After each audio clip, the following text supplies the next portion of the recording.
The water came so fast that Richard Carson didn't have time to scream. One moment, the 62-year-old billionaire CEO was standing in his downtown Chicago penthouse, watching the storm through floor-to-ceiling windows. The next, the glass exploded inward, and a wall of muddy river water slammed him backward. His head cracked against marble. Everything went black. When consciousness flickered back, Richard was choking. Water filled his mouth and nose. His lungs burned. Strong hands grabbed his collar and yanked upward. He broke the surface, gasping and coughing. "I've got you," a woman's voice said. "Calm. Steady. Don't fight me." Richard's vision blurred. He saw dark hair plastered to a woman's face. Young, maybe 30. She was pulling him through churning water that had turned his luxury penthouse into a death trap. Furniture crashed around them. The current tried to tear them apart. "Hold on to me," she commanded. He gripped her arm with shaking hands. She was stronger than she looked. She kicked hard, dragging them both toward what used to be his kitchen. The water was rising fast, already chest high. The woman pushed him onto the granite counter. "Climb," she said. "The ceiling access is up there. Move." Richard's body wouldn't cooperate. Shock had turned his muscles to water. The woman, his maid, he realized dimly, the one who cleaned his place twice a week, boosted him up with surprising force. Then she climbed after him, her small frame moving with practiced efficiency. They squeezed through the narrow ceiling panel into the crawl space above. The roar of water below sounded like a hungry beast. Richard collapsed on the wooden beams, shaking violently. "We're safe for now," the woman said. She was breathing hard but not panicking. "The water won't reach this high. The building's solid." "Who?" Richard croaked. His throat felt like sandpaper. "I'm Elena," she said. "Elena Martinez. I clean your apartment every Tuesday and Friday." He knew that. Of course he knew that. He'd passed her in the hallway 100 times without really seeing her. Now, she'd just saved his life. "The storm warning came late," Elena continued, checking her phone. The screen was cracked but still working. "Flash flood. The river broke through the barriers. Downtown's underwater." Richard's mind started working again. Slowly. His company. His assets. His team. "I need to call." "No signal," Elena said. She showed him her phone, one bar flickering in and out. "We're stuck here until rescue comes." How long? Could be hours, maybe longer. She pulled off her soaked cardigan and wrung it out. Underneath, she wore a simple white t-shirt and jeans. Working clothes. "Are you hurt?" Richard touched the back of his head. His fingers came away bloody. "I hit something." Elena moved closer, examining the wound with gentle hands. "It's not too deep. Head wounds bleed a lot. You'll be okay." She tore a strip from her cardigan and pressed it against his scalp. "Hold this." They sat in the cramped darkness, listening to water destroy everything below. Richard couldn't stop shaking. Not from cold, from the realization that he'd almost died. That without this woman, this stranger, he'd never bothered to know he'd be floating face down in his own apartment. "Thank you," he whispered. Elena looked at him. Her dark eyes were direct, unflinching. "You don't have to thank me. Anyone would have done it. But you did it," Richard said. "You saved me." She shrugged. "I was upstairs checking the bathrooms when the water hit. I heard the glass break and you fall. I just reacted." Richard studied her face, really looked at her for the first time. She had strong features, a small scar above her left eyebrow, calloused hands from hard work. She looked exhausted, but her eyes were sharp, alert. "How old are you?" he asked. 31, Elena said. "Why?" "You moved like you'd done this before." "The rescue." A shadow crossed her face. "I grew up in Texas, hurricane country. You learn to move fast when water comes." She pulled her knees to her chest. "Lost my little brother in a flood when I was 17. He got separated from us. We found him 3 days later downstream." The words hung heavy in the small space. "I'm sorry," Richard said quietly. "It was a long time ago." Elena's voice was flat, controlled, the way people sound when they've told a painful story too many times.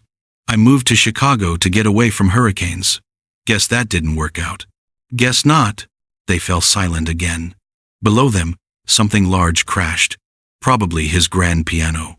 A $300,000 instrument, now reduced to splinters. Richard thought about his home office 2 floors down. His files, his irreplaceable documents. All of it, gone. I need to tell you something, Elena said suddenly. About why I was here. Richard frowned. You clean on Fridays. Not today, Elena said. She looked uncomfortable. Today's different. I came because I was going to leave you a letter. A letter? Elena pulled something from her back pocket. A soggy, barely readable piece of paper. She unfolded it carefully. The ink had run, but some words were still visible. I was quitting, she said. This was my 2-week notice. Richard stared at the ruined letter. He couldn't process this. Why? Because I need better work, Elena said simply. I've been cleaning houses for 6 years. 3 different agencies. I work 12-hour days, 6 days a week. I make $32,000 a year. I can't live on that anymore. The number hit Richard like a physical blow. 32,000. He spent more than that on wine every year. I have skills, Elena continued. I went to community college. I studied business management, but I couldn't finish my degree. My mother got sick. I had to work full-time to pay her medical bills. She died 2 years ago. Cancer. I'm still paying off the debt. Richard didn't know what to say. He'd built a $5 billion tech empire. He owned 3 homes, 4 cars, a yacht, and this woman who'd just saved his life was drowning in debt from trying to save her mother. I'm sorry, he said again. The words felt pathetically inadequate. Don't be sorry, Elena said. Just understand. I can't keep doing this. I'm tired. I'm broke. I need more. What will you do? I don't know yet. She tucked the ruined letter away. I was going to finish out my 2 weeks, find something else, maybe go back to school somehow. She laughed bitterly. Doesn't matter now. All my job applications were on my laptop at home. Probably underwater, too. They sat in the dark for another hour. Then 2. Elena's phone battery died. Richard's was somewhere in the flooded penthouse. They had no way to know if help was coming. The adrenaline was wearing off. Richard felt every one of his 62 years. His head throbbed. His clothes were soaked. He was cold, hungry, and more afraid than he'd been in decades. Tell me about your brother, he said softly. The one you lost. Elena was quiet for a long moment. Then she started talking. About Miguel. About how he'd been 12 when he died. How he'd loved baseball and drawing cartoons. How he'd wanted to be an animator for Disney. How the flood had ripped him from their mother's hands in seconds. Richard listened. He told her about his own losses. His wife, dead from a stroke 5 years ago. His daughter, who barely spoke to him anymore because he'd chosen work over family. His son, who lived in California and hadn't called in 6 months. They talked until their voices were hoarse, until the past and present blurred together in the darkness, until they weren't CEO and Maid anymore, just 2 people who'd survived something terrible together. Finally, after 6 hours, they heard voices, shouting. Rescue teams were moving through the building. Here! Elena screamed. She pounded on the ceiling panel. We're up here! Flashlights found them. Strong hands pulled them down. Emergency workers wrapped them in blankets and guided them through the still waist-high water. Outside, the city was a disaster zone. Cars floated like toys. Streetlights were dark. Helicopters circled overhead. A paramedic checked Richard's head wound. Another examined Elena. They were both okay. Dehydrated. In shock, but alive. Mr. Carson, a man in a suit, appeared. Robert Chen, Richard's personal assistant. Thank God. We've been looking everywhere. Are you injured? I'm fine, Richard said. He looked past Robert to where Elena sat on the back of an ambulance. She was staring at the ruined city, wrapped in a thin emergency blanket, alone. Sir, we need to get you to safety, Robert said. I have a car waiting. Richard made a decision. One that would change everything. No, he said. Robert blinked. Excuse me? Richard walked to the ambulance, sat down next to Elena, This woman saved my life, he told Robert. Her name is Elena Martinez. She's coming with us. Elena looked at him, startled. Mr. Carson, you don't have to. You said you needed better work, Richard interrupted. You said you had business management training. You said you needed more. Yes. But, then you're hired, Richard said. Not as a maid, as my executive assistant. Starting immediately. $80,000 a year. Full benefits. I'll pay off your mother's medical debt. And you'll finish your degree on my dime. Elena's mouth opened, closed, opened again. No sound came out. Robert looked like he'd been slapped. Sir, that's highly irregular. We have hiring protocols, background checks, interviews. She saved my life, Robert, Richard said quietly. She pulled me out of the water when I was drowning. She kept me calm for 6 hours in the dark. She's smart, capable, and she needs a break. I'm giving it to her. But sir, that's final, Richard said. His voice had the edge that made boardrooms go silent. Elena, do you accept? Elena stared at him. Tears were running down her face. She wiped them away roughly. Why? She whispered. Why would you do this? Richard thought about the letter in her pocket, about her brother who'd drowned, about her mother who'd died while she worked herself to exhaustion, about $32,000 a year and dreams deferred. Because you deserve it, he said simply, and because I need someone I can trust, someone who sees me as a person, not a paycheck, someone who'd risk their life to save mine without thinking twice. Elena was crying harder now. I don't know what to say. Say yes. She took a shaky breath, nodded. Yes. Okay. Yes. Richard extended his hand. Elena shook it. Her grip was strong, steady, the grip of someone who'd pulled a drowning man from floodwaters. Robert looked deeply uncomfortable. Sir, I really must insist we follow proper procedures. We will, Richard said. Get the HR paperwork started. Elena starts Monday. He turned to her. You'll need clothes, a laptop, an apartment closer to the office. Robert will handle everything. Mr. Carson, Robert began. Handle everything, Richard repeated. Robert's jaw tightened, but he nodded. Yes, sir. They drove through the flooded city to Richard's emergency residence, a hotel suite he kept for situations like this. Elena sat in the back seat, still wrapped in her emergency blanket, looking stunned. This is really happening, she whispered. This is real. It's real, Richard confirmed. She started laughing. Hysterical, relieved laughter that shook her whole body. I was going to quit. I was going to leave you a letter and walk away. And instead, I pulled you out of a flood and you just changed my entire life. You changed mine first, Richard said. The car pulled up to the hotel. Robert got out first, phone already to his ear, making arrangements. Richard helped Elena out. She swayed slightly. The shock was hitting her hard now. You need food and rest, Richard said. Robert will get you a room. Order whatever you want from room service. Sleep. We'll figure out details tomorrow. Elena grabbed his arm. Mr. Carson, Richard, I won't let you down. I promise. I'll work harder than anyone. I'll prove you made the right choice. I know you will, Richard said. He watched her follow Robert into the hotel. Then he turned to look back at the city, at the water still covering the streets, at the place where he'd almost died. He thought about second chances, about how close he'd come to losing everything, about the woman who'd saved him without hesitation, and he thought about what came next. Because Richard Carson wasn't just offering Elena a job, he had a plan, a bigger plan, one that would shock everyone who knew him.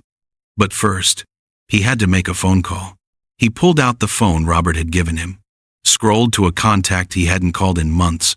His daughter, Jessica. She answered on the fourth ring. Dad? Jessica, Richard said. His voice cracked. I almost died today. Silence. Then, what? There was a flood. I almost drowned. A woman saved me. A maid named Elena. And I realized something. Dad, slow down. Are you okay? I'm okay, Richard said. But I'm not the same. Jessica, I've been a terrible father. I chose money over you, over your brother, over everything that mattered. And today I almost lost my chance to fix it. He could hear her breathing on the other end. Careful, guarded. I'm making changes, Richard continued. Big changes. Starting with Elena. I'm giving her a job, a real job, paying off her debts, helping her finish school. Because she saved me, and she deserves it. That's good, Dad. Jessica sounded cautious. But that's just the beginning, Richard said. I'm going to do more, a lot more, and I need your help. My help? I want you to come work for me, Richard said. Not at the company. Something new. A foundation. For people like Elena. People who need a second chance. People drowning in medical debt and impossible choices. Another long silence. Dad, Jessica said slowly. Are you having some kind of breakdown? Maybe, Richard admitted. Or maybe I'm finally waking up. He took a breath. Will you at least think about it? Yes. I'll think about it. Thank you. Richard closed his eyes. I love you, Jessica. I know I don't say it enough, but I do. I love you too, Dad, Jessica said quietly. Get some rest. We'll talk tomorrow. The call ended. Richard stood in the hotel entrance, phone in hand, and felt something shift inside him. Something fundamental. He'd spent 40 years building an empire, becoming powerful, untouchable, wealthy beyond measure. And none of it had mattered when the water came. Elena had mattered. Her strength, her courage, her humanity. He was going to repay that, not just with a job, with everything he had. But Richard couldn't know what was really coming. Because Elena Martinez had secrets of her own. Secrets that would explode everything he thought he knew. Secrets that would make his generous offer look like the beginning of something far more complicated than either of them could imagine. The flood had changed both their lives. But the real storm was still coming. 3 months later, Richard stood at the window of his rebuilt office and watched Elena work. She'd transformed in those months. Gone were the cleaning clothes and tired eyes. Now she wore sharp business suits. Her hair was styled professionally. She moved through the office with confidence, managing his schedule, handling his calls, keeping his entire world organized. She was brilliant, better than any assistant he'd ever had. She anticipated his needs, solved problems before they became crises, made connections he'd never thought of. His executive team had been skeptical at first. A maid promoted to executive assistant? Ridiculous. Inappropriate. But Elena had won them over within weeks. She knew how to work, how to learn fast, how to command respect. Robert had stopped complaining after the first month. Even he had to admit Elena was exceptional. Richard had kept his promises, paid off her debts, enrolled her in night school, given her an apartment in a good building, raised her salary twice already. And he'd started the foundation with Jessica, the Second Chance Foundation, dedicated to helping people buried under medical debt. People like Elena, like her mother. Jessica had come back to Chicago, tentatively at first, but the project had brought them closer. For the first time in years, they talked like family. Everything should have been perfect, but Richard couldn't shake a growing unease. Elena was hiding something. He could feel it. Small things. Phone calls she took in private. Meetings she wouldn't explain. A wariness in her eyes sometimes when she looked at him. And then there was the money. Richard's accountant, David, had come to him last week with questions. Small discrepancies in the foundation accounts. Nothing huge. 5,000 here, 10,000 there. Probably mistakes. But they all traced back to Elena's access codes. Mr. Carson? Elena's voice pulled him from his thoughts. She stood in the doorway with a tablet. The board meeting, in 15 minutes. I have the presentations ready. Thank you, Elena. He studied her face. Can we talk for a moment? Privately? Something flickered in her expression. Fear? Guilt? It was gone too fast to read. Of course, she said. She closed the door behind her. Richard gestured to the chairs by his desk. They both sat. The air felt thick. You've been incredible these past 3 months, Richard began. Better than I could have hoped. Thank you, Elena said carefully. But I need to ask you something. Richard kept his voice gentle. Are you in some kind of trouble? Elena went very still. What makes you ask that? The accountant noticed some irregularities. Money moving through the foundation accounts. Money that connects to your access codes. Elena's face went white, then red. Are you accusing me of stealing? I'm asking if you need help, Richard said. If someone's pressuring you, if you're in danger, whatever it is, we can fix it. Elena stood up abruptly. Her hands were shaking. I can't believe this. After everything you think I'm stealing from you? Elena, sit down, please. No. Her voice was sharp, angry. You saved me from one nightmare and now you're creating another. You give me everything and then you take it away by not trusting me. I do trust you, Richard said. That's why I'm asking instead of just having you arrested. Wrong words. Elena's face crumpled. Arrested, she whispered. So, that's what this is. She pulled off her ID badge, set it on his desk. I quit. Elena, wait. But she was already walking out. The door slammed behind her. Richard sat frozen. That had gone catastrophically wrong. He grabbed his phone, called David. Those irregularities, Richard said. Dig deeper. I need to know exactly where that money went. Sir, I've been doing that, David said, and you're not going to like what I found. Tell me. The money went to an account in Texas, registered to a Miguel Martinez. Richard's blood went cold. Miguel? That's her brother's name, the one who died. Apparently not, David said grimly. I did some research. Miguel Martinez is alive. He's 26 years old, and he lives in Houston. The world tilted. She lied, Richard said numbly. About her brother. About why she needed money. About everything. There's more, David said. Elena Martinez isn't who she says she is. Her real name is Elena Rodriguez. She changed it 6 years ago, and she has a criminal record. What? Fraud. Identity theft. She served 2 years in prison, got out 4 years ago. Richard couldn't breathe. The woman he'd trusted, the woman he'd given everything to, it was all a lie. Find her, Richard said. I need to talk to her. Now. But Elena was gone. Her apartment was empty.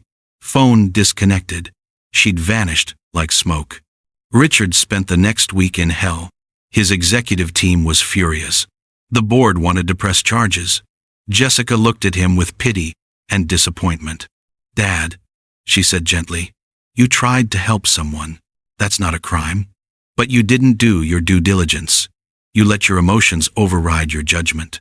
She saved my life, Richard said hoarsely. That wasn't fake. The flood was real. I know, Jessica said. But maybe she saw an opportunity. A wealthy man, grateful and vulnerable. Maybe she planned the whole thing. That's impossible.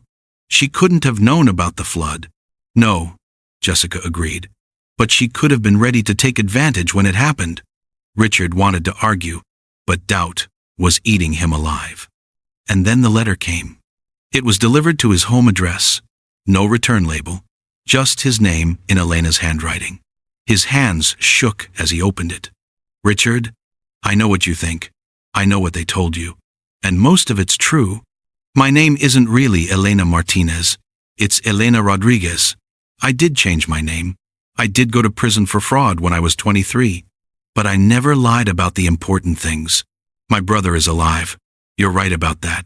Miguel lives in Houston, but he has a brain injury from the flood that almost killed him. He needs constant care, expensive care. The money I took from the foundation went to his medical center. You can verify that. I changed my name because I couldn't get work with a criminal record. I needed to survive, to take care of Miguel. So I became someone new. My mother did die of cancer. That wasn't a lie. And her medical bills did bury me in debt. You paid that off. You gave me a real chance. That meant everything. I know I broke your trust. I knew I should tell you the truth, but I was scared. Every time I tried, I thought about losing everything again. Going back to cleaning houses. Watching Miguel slip away because I couldn't afford his care. The flood was real. Saving you was real. Everything I felt about second chances was real. But I'm a criminal and a liar, and you can't forgive that. I understand. I'm turning myself in. I've already contacted the police. I'll return every dollar I took. I'll face whatever consequences come. But I need you to know something first. You changed my life. Not with money, with belief. You saw me as a person when everyone else saw a servant. You trusted me when I didn't deserve it. You gave me hope. That was real. Whatever else was fake, that was completely real. Thank you for 3 months of feeling like I mattered. Elena. Richard read the letter 3 times. Then he made a call. David, he said, is there a Miguel Martinez in Houston? At a medical facility? Let me check. Pause. Keyboard clicking. Yes, sir. Miguel Martinez, age 26. He's at Houston Memorial Care Center. Traumatic brain injury from a drowning incident 17 years ago. He requires 24/7 care. The bills are extensive. Who's been paying them? Recent payments all came from that account, the one linked to Elena. Before that, small payments from multiple sources, all under $500. Like someone scraping together whatever they could. Richard closed his eyes. And Elena's criminal record. What exactly was she charged with? Identity fraud. She was working at a bank under a false name. Got caught when a background check went through. She pleaded guilty. Served her time. What was her sentence? 2 years. But she was released after 18 months for good behavior. Richard thought about 23-year-old Elena. Desperate. Drowning in debt. Her brain-damaged brother in a hospital. No way forward. Making a terrible choice. He thought about what he'd done at 23. Fresh out of business school. Rich parents backing him. No real obstacles. Just privilege and opportunity. Different worlds. Sir, David said, what do you want me to do? Richard made his second life-changing decision. Find her, he said, before the police do, and bring her to me. It took 2 days. David's investigator found Elena in a motel on the outskirts of Chicago. She looked exhausted, defeated, like she'd given up. Richard met her in a private office downtown. Just the two of them. No lawyers, no witnesses. Elena wouldn't look at him. I'm sorry, she whispered. For all of it. Tell me about Miguel, Richard said. Elena's head came up. Surprise flickered across her face. What? Your brother. Tell me what happened. So she did. The whole story. How the flood had swept Miguel away. How they'd found him alive but brain damaged. How their mother had sacrificed everything to keep him in care. How Elena had taken over when their mother died. How she'd tried to work 3 jobs but it was never enough. How she'd made the worst decision of her life and used a fake name to get a better job. How she'd been caught and lost everything. I came to Chicago to start over, Elena said. I changed my name legally this time. I thought I could leave it behind, be someone new. She laughed bitterly. But you can't escape your past. It always catches you. The flood, Richard said. Was any of that planned? Elena looked at him directly. No, God, no. I was terrified. I thought we were both going to die. I grabbed you because that's what you do. You save people if you can. And the job? Did you manipulate me? No, Elena said firmly. I was shocked, grateful, overwhelmed. I didn't plan any of it. She paused. But I should have told you the truth. As soon as you offered me the job, I should have said, I'm a felon. I can't work for you. But I didn't, because I needed it so badly. And that makes me a liar. Why did you take the foundation money? Miguel's care center raised their rates. Insurance wouldn't cover the increase.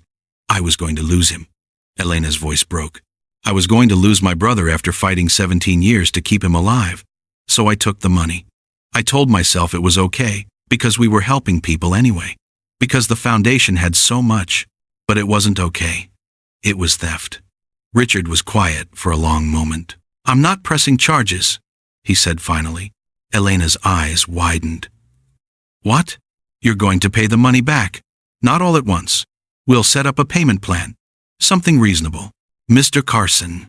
And you're not fired. Elena stood up. That's insane. You can't. I stole from you. I lied. You can't trust me.